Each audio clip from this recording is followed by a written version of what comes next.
Hello, a blessed day everyone. Welcome back to our daily words meditation. So our topic for today is, our title for today is, Our God is the God of Redirection. So pag sinabi ni Lord na no, it means hindi yun ang para sa'yo. Pag sinabi ni Lord na no, it means hindi yun failure. It is a God's redirection for you. So it is just a redirection for you. Ano? So pag sinarado ni Lord ang pinto, ibig sabihin hindi yan ang para sa'yo. So pag sinarado ng Panginoon, sabi nga, so may binuksan si Lord na para sa'yo. So find another door. So sabi nga, maghanap at kayo'y, kumatok at kayo'y pagbubuksan. Okay, sinabi yon ng Panginoon. Sa Bible verse, I don't know kung saan banda. So, pag sinabi ni Lord na no, ibig sabihin nga, hindi yon para sa'yo. So, our God is the God of redirection. So ang isa sa mga example dito, ang nangyari sa kila Pablo doon sa Acts 16 verse 6 to 10. Sinabi doon sa Acts 16, hanapin natin. So, ayun. So, sa paglalakbay nila Apostol Pablo, sinansala sila ng banal na espiritu na mangaral sa Asia. Na mangaral sa Asia. At meron pala siyang, kaya pala sinansala siya ng banal na espiritu, o kaya pala, kasi meron pala siyang misyon na gagawin doon. May nangangailangan pala ng tulong doon sa lugar na Macedonia. Pala siyang misyon na dapat gawin doon sa Macedonia. So rejection is God's redirection for you. So number 1, that is number 1. So ayun. Ayun nga sa Proverbs 16 verse 9, a man's heart plans his way, but the Lord establishes his steps.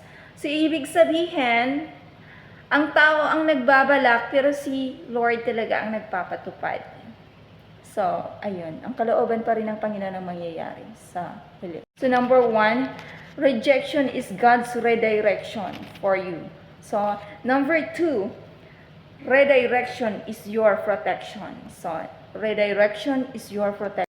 So, since nakikita ng Panginoon ang past, present, and future ng life mo, so, alam niya na kung anong nakakabuti para sa iyo. So, si Lord, pero hindi niya tayo, binigyan niya tayo ng will to choose. We have a freedom to choose, but He does not force the will, actually. So, we are not created to be like robot na pag inutusan mo na mag-I love you ay sa tingin mo kaya magiging masaya ang Panginoon kapag inutusan niya lang sumunod sa Kanya. We are not created to be like that. So we are created to be to have a freedom to choose. Is okay. So that we need to be sensitive to the leading of the Holy Spirit.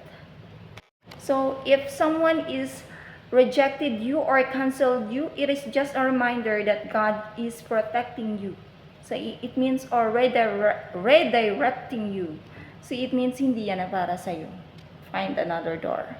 So, this is one of the example of God's redirection sa Genesis 50 verse 20. Ang sabi dito ni Joseph the dreamer, you intended to harm me, but God intended it for good.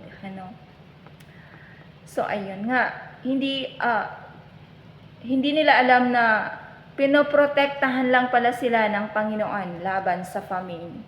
Na hindi pala alam nila na magkakaroon pala ng tagutom sa lugar na iyon. Ng napakahaba, ng 7 years.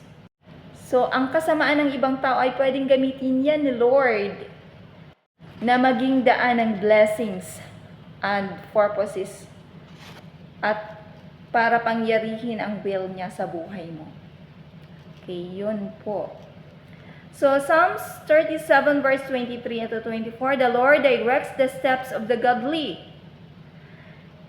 He delights their way through their stumbles, and they will not fall, for the Lord upholds them with his hands. And that's all for today. Thank you for listening and for watching. Thank you so much. God bless everyone.